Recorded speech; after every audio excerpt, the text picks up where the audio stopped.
Hello, in this video I want to show you how to create admin account on MacBook Air.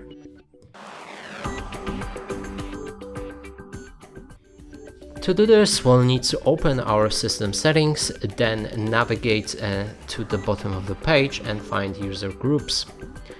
Click on Add Account, enter the password for current admin account,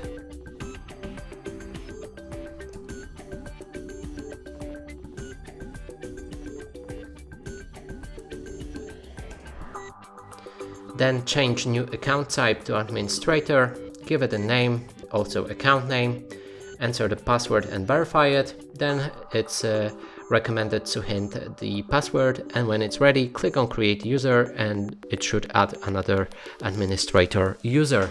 And that's it for this video. Hope you like it. Please consider subscribing to our channel, leave a like and a comment below.